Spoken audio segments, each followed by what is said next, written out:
আসসালামু আলাইকুম। আমরা গত পর্বে জমির হিসাব নিকাশ নিয়ে প্রাথমিক আলোচনা করেছি।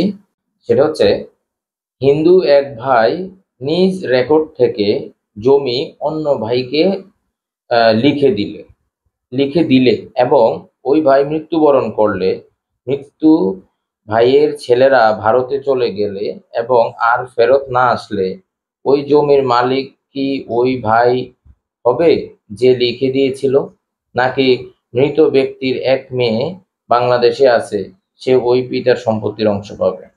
হিন্দু আইন ভিন্ন। মুসলিম আইনের সাথে হিন্দু আইনের কোনো নাই, মিল নাই, এটা ভিন্ন।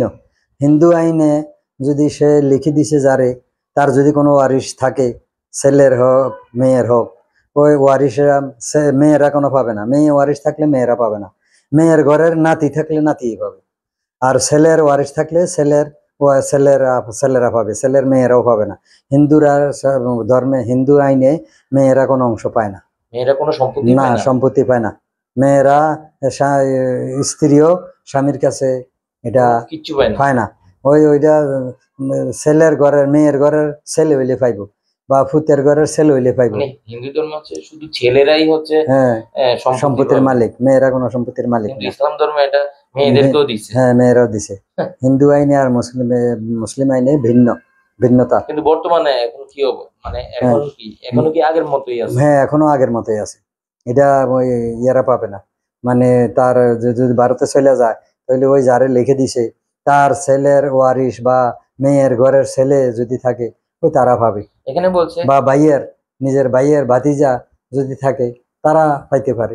এখানে বলছে নাকি মৃত ব্যক্তির এক মেয়ে বাংলাদেশে আছে, বাকি যাকে লিখে দিছে তাদের ছেলেরা তো ভারতে চলে গেছে। আর ফেরত না আসলে, যদি নাই আসে, ওই জমির মালিক কি ওই ভাই হবে যে লিখে দিয়েছিল, নাকি মৃত ব্যক্তির এক মেয়ে বাংলাদেশে আছে?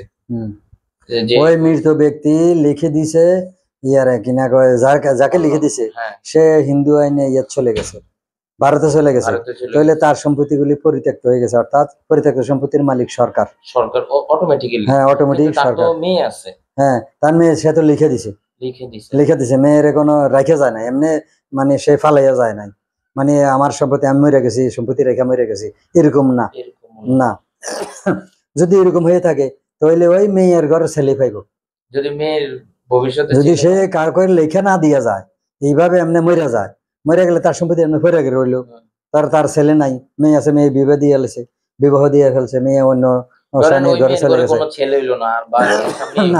না, ওইও পাবে না। ছেলে হইলে পাবে, মেয়েরা পাবে না। মেয়ে হইলে মেয়ের ঘরে, মেয়ে হইলে পাবে না। মেয়েরা কোনো সম্পত্তি পায় না, হিন্দু আইনে এটা নাই।